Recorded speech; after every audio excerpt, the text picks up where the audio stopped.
जी मुमताज, सबसे पहले खबर बताइएगा कि तफसील क्या है इस खबर की। जी बिल्कुल, दरअसल इस वक्त खैबर पख्तूनख्वा में जो लड़कियों के स्कूल हैं वो निशाने पर हैं। विफाक ने भी इसमें तशवीश का इजहार किया है और सूबे को एक ख़त लिखा है कि खैबर पख्तूनख्वा में चूँकि मुख्तलिफ इलाकों में स्कूल उड़ाए जा रहे हैं, खुसूसन वज़ीरिस्तान का हवाला दिया गया है। तो इस सिलसिले में विफाक ने न सिर्फ सूबे को अपनी सपोर्ट का कहा है बल्कि ये भी कहा है कि इन स्कूलों में जो वज़ीरिस्तान में गुज़श्ता दिनों एक माह में तकरीबन 4 स्कूल उड़ाए गए तो उसकी फौरी तौर पर तमीर नौ की जाए और वहाँ जो सिक्योरिटी की सूरत हाल है वो मुश्तरका अमल तय करने के लिए विफाक ने सूबे के साथ इत्तेफाक किया है और उनको पेशकश की है कि उनकी खिदमात जो हैं वो सूबे के लिए हाजिर हैं। लेकिन ये नहीं बताया गया कि इस वक्त जो सूरत हाल है वज़ीरिस्तान में या दूसरे इलाकों में जहाँ पे स्कूलों को उड़ाया जाता है, एक बार फिर जो दहशतगर्दी की जो लहर थी उसी तरह यके बाद दीगरे स्कूलों को उड़ाया जाता है, तो मरकज़ की जानिब से किस किस्म का ताउन उनको दिया जाएगा। और दूसरी बात यह है कि सूबे को ये कहा गया है कि कम्युनिटी के साथ मिलकर ये जो हमले हैं इनको रोका जाए, लेकिन ये नहीं बताया गया कि कम्युनिटी से मिलकर सूबा कैसे इन हमलों को रोक सकती है। तो इस वक्त जो सूबे की में स्कूलों की सूरत हाल है, अगरचे वज़ीर-ए-आज़म शहबाज शरीफ ने 9 मई को जब स्कूल उड़ाने का जो वाक़या पेश आया तो उसमें फौरी तौर पर उसकी तामीर का वादा भी किया और ऐलान भी किया गया, लेकिन अभी तक उसकी तामीर भी शुरू नहीं हो सकी। अक़वाम मुत्तहिदा तक ने इस स्कूल उड़ाने का नोटिस लिया था और एक माह में 4 स्कूल उड़ाने पर तशवीश का इजहार करते हुए अपनी तरफ से ये कहा था कि अक़वाम मुत्तहिदा पाकिस्तान जो भी वो करेगा, इक़दाम उठाएगा, उसके साथ खड़ा है। लेकिन सूरत हाल ये है कि विफाक की जानिब से तालीमी इमरजेंसी का ऐलान भी किया गया है और 60 लाख बच्चों को स्कूलों में वापस लाने के लिए कहा गया है। लेकिन न तो विफाक की जानिब से कोई ऐसे इक़दाम किए गए और तालीम अगरचे सूबाई सब्जेक्ट है तो सूबे की सतह पर भी ऐसे इक़दाम नहीं हो सकें। यहाँ मैं आपको ये बताऊँ कि इस वक्त खैबर पख्तूनख्वा में 50 लाख बच्चे जो हैं वो स्कूल से बाहर हैं। 36 लाख बच्चे बंदोबस्ती इलाकों में और 16 लाख बच्चे जो जमशुदा कबायली अजला हैं वहाँ स्कूलों से बाहर हैं। 22 लाख 90 हज़ार लड़कियाँ जो हैं और 13 लाख 80 हज़ार लड़के बंदोबस्ती इलाकों में स्कूल नहीं जा सकते, मतलब वो अभी तक उनको स्कूलों में दाखिल ही नहीं किया गया। इसी तरह 6 लाख 45 हज़ार लड़कियाँ और 3 लाख 60 हज़ार लड़के ऐसे हैं कि जिनका ताल्लुक जम अजला से हैं और वो अभी तक स्कूल नहीं जा सके, स्कूलों से बाहर हैं, उन्हें स्कूलों में वापस नहीं लाया जा सका। सूरत हाल ये है कि इस वक्त की तादाद हो गई ना, वो कौन कौन से अजला हैं और कितने स्कूल हैं जो इस वक्त तबाहाली का शिकार हैं उन अजला में? जी बिल्कुल, यूएनएचसीआर ने जो रिपोर्ट दी थी वो 2007 से 2017 तक थी। उस वक्त लड़कियों के सिर्फ 1100 स्कूल तबाह किए गए थे। अच्छा। जो जनूबी वज़ीरिस्तान है और इसके अलावा जो दीगर इलाके हैं वहाँ पे तो ऐसे स्कूल अब भी मौजूद हैं कि जिनकी इमारतें मखदूश हैं और वहाँ पे बच्चों ने स्कूल इसलिए जाना छोड़ दिया है कि वहाँ पे स्टाफ तक मौजूद नहीं है, किताबें और स्टेशनरी का तो वहाँ पर सोचा भी नहीं जा सकता। लेकिन कुछ स्कूल ऐसी भी हैं कि कुछ को तो 2021 और 2022 में एक स्कूल को उड़ाया गया था, 2023 में 4 स्कूल उड़ाए गए और ये स्कूल बन्नू, कुरम और शुमाली वज़ीरिस्तान में तबाह की गई। जनूबी वज़ीरिस्तान में भी इस किस्म के वाक़यात हुए। यहाँ मैं ये भी बताते चलूँ कि इस वक्त तालीम की सूरत हाल ये है कि खैबर पख्तूनख्वा में ख़वातीन की जो शरह ख़वानदगी है वो सिर्फ 7.8% है। 33% लड़कियाँ प्राइमरी स्कूल में दाखिल हो जाती हैं और वो जब हाई स्कूल तक पहुँचती हैं तो वो सिर्फ 17% रह जाती हैं। इसी तरह लड़कों की हालत भी ज़्यादा मुख्तलिफ नहीं, 49% लड़के जो हैं वो प्राइमरी स्कूलों में तो दाखिल हो जाते हैं, लेकिन जब हाई स्कूल तक पहुंचते हैं तो वो सिर्फ 17% बच्चे इन इलाकों में हाई स्कूल में पहुंच जाते हैं और 14.7% लड़कियां ऐसी हैं कि जो ज़िंदगी में कभी उन्होंने स्कूल का मुंह तक नहीं देखा और उन्हें स्कूलों में वापस लेने के लिए कोई इकदाम नहीं हो सके हैं। लेकिन मुमताज, जो बच्चे स्कूलों में जा रहे थे और आपने जिस तरह से बताया कि तबाह कर दिए गए हैं वो स्कूल, तो तबाह होने वाले स्कूलों में जो तलबा जा रहे थे अब वो तालीम किस तरह से हासिल कर रहे हैं?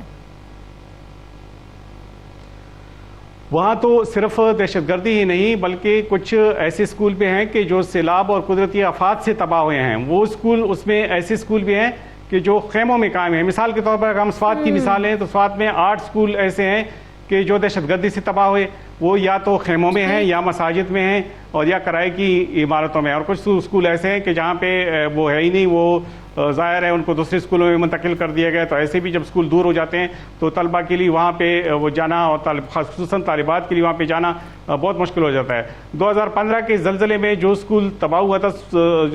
स्वात के इलाके में, वो अभी तक उसकी तामीर नहीं हो सकी। वो उसके बच्चे भी मस्जिद में पढ़ रहे हैं। एक है गवर्नमेंट प्राइमरी स्कूल कालाम में 2010 के सैलाब में वो तबाह हुआ था और अभी तक वो किराए के उसमें है और उसकी हालत ऐसी है कि वो पढ़ने के काबिल नहीं है कि जो जिस तरह की इमारत है, मतलब वो स्कूल का माहौल वहाँ पे इस तरह से नहीं है। और द्रबशाह शाहग्राम जो है ये भी स्वात में एक स्कूल है, बच्चियों का स्कूल है, वो भी किराए की इमारत में है। इस तरह एक और स्कूल है ग्वालडेरी में, ये भी स्वात में स्कूल है, उसकी इमारत सैलाब में 2022 में तबाह हो गया था और अभी तक उसकी इमारत तक नहीं बन सकी है। सिर्फ यही नहीं, ये शलदार स्वात में 2022 के सैलाब में जो स्कूल तबाह हुआ था उसके बच्चे अभी मस्जिद जाते हैं और मस्जिद में पढ़ने पर मजबूर हैं। बाड़ा जो खैबर का इलाका है, ये दूसरा ज़िला है, वहाँ पे 20 ऐसे स्कूल हैं जो अभी तक खेमों में हैं और 40 स्कूलों पर तामीर का काम मुकम्मल किया गया है। उनमें से बाज़ स्कूलों में तो बच्चों को मुंतकिल कर दिया गया है, लेकिन बाज़ स्कूल ऐसे भी हैं कि जहाँ अभी तक बच्चों को मुंतकिल नहीं किया जा सका है। वो भी हुकूमत आती है, उसका नारा सबसे पहले यही होता है कि तालीम हमारी अव्वलीन तरजीह है। तो इसको वफाकी हुकूमत को जिम्मेदार ठहराएंगे या सूबाई हुकूमत? इन दोनों में से कौन जिम्मेदार होगा इस तमाम सूरत हाल का? मसला ये है कि तालीम जो है वो सूबाई महकमा है और 18वीं तरमीम के बाद ये सूबे की जिम्मेदारी है कि वो स्कूल तामीर करे। लेकिन जब कबायली अजला जम हो रहे थे तो उस वक्त ये वादे किए गए थे कि कबायली अजला को जो बंदोबस्ती अजला हैं उसके करीब तर लाने के लिए वफाकी हुकूमत मदद करेगी। हर साल सूबे को 100 अरब रुपए दिए जाएंगे, उससे इन इलाकों की जो जमशुदा कबायली अजला हैं उसकी तरक्की होगी, वहाँ पे स्कूल और सेहत की सहूलियात मुहैया की जाएंगी, वहाँ पीने के पानी की सहूलियात मुहैया की जाएंगी। लेकिन ये वादा अभी तक विफा नहीं हो सका। मरकज़ ने अपनी उससे अना का मसला बनाया हुआ है और सूबा जो है हर हुकूमत में विफाक से भीख मांगती है, लेकिन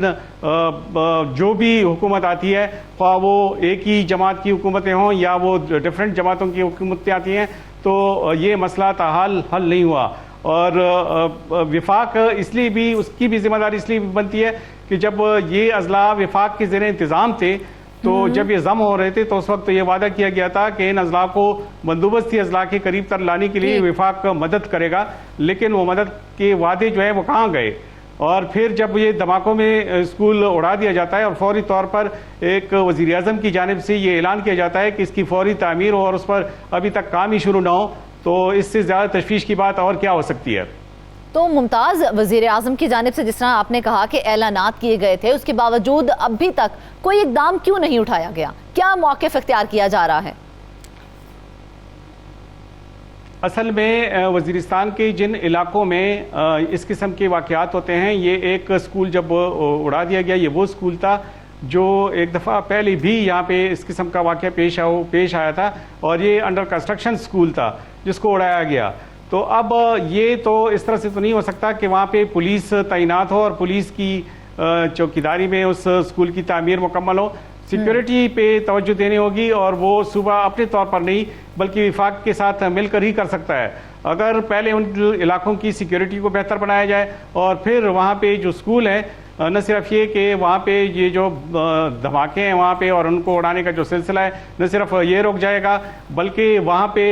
जो बहाली का काम है वो भी मौसर तरीके से हो सकेगा। तो ये सूबा जो है वो अपने तौर पे एक अकेला नहीं कर सकता जब तक कि मरकज़ की जानिब से उनके साथ कोऑपरेशन ना हो और इस सिलसिले में उनके साथ मुकम्मल ताउन हासिल ना हो। तो मुमताज़, जैसा कि अभी आपने कहा था कि जो तालीम की जिम्मेदारी है वो सूबाई हुकूमत के ऊपर है, तो क्या वफाक की जानिब से उन्हें फंड्स नहीं दिए जाते उन तमाम स्कूलों की बहाली के लिए? नहीं, जो जमशुदा अजला हैं चूंकि उनके फंड जो हैं वो इकट्ठे वो दिए गए थे, जो 1000 अरब रुपए का ऐलान किया गया था 10 सालों में, उसमें हर साल 100 अरब रुपए सूबे को मिलने थे, लेकिन वो वादा जो है वो इफा नहीं हो सका। लेकिन सूबे की भी जो जिम्मेदारी बनती है वो ये है कि जो सैलाब में जो स्कूल तबाह हो गए थे या कुदरती आफात की वजह से जो स्कूल तबाह हो गए थे, चाहिए तो ये था कि सूबा अपने तौर पे उस पर काम शुरू कर देता, उस पर वफाक की मदद की ऐसा कोई ज़रूरत नहीं थी, लेकिन सूबे ने उसमें भी ज़्यादा संजीदगी नहीं दिखाई। और उसकी वजह यह है कि उन इलाकों के स्कूल, अब स्वात का इलाका जो कि एक सेहत अफ़ज़ा मुकाम है, वहाँ पे इंटरनेशनल और नेशनल जो टूरिस्ट हैं वो जाते हैं, वो जब देखते हैं कि वहाँ के स्कूलों में बच्चियाँ टेंट में पढ़ रही हैं, बच्चे टेंट में पढ़ रहे हैं, वहाँ स्कूलों की इमारत ही मौजूद नहीं, मस्जिद में सहन में बैठकर वो तालीम हासिल करते हैं, तो जाहिर है उनका क्या तासुर पड़ता होगा इन इलाकों के बारे में। और फिर ऐसे इलाकों के बारे में हम क्या तवक्को रख सकते हैं कि वो सयाहत के शोबे में उनको फ़रोग़ दिया जाएगा, जब वहाँ पर तालीम की ये सूरत हाल हो कि वहाँ सूबे में इन इलाकों में ख़वानदगी की शरह जो है वो ख़वातीन में सिर्फ 7.8% हो। मतलब हम कहाँ जा रहे हैं? लोग जो हैं वो ख़वानदगी की शरह बढ़ाने के लिए क्या क्या इक़दाम करते हैं, और हम अभी तक 7.8% की ख़वानदगी की शरह से आगे नहीं बढ़ सके हैं, तो ये तो बड़ी तशवीश की बात है।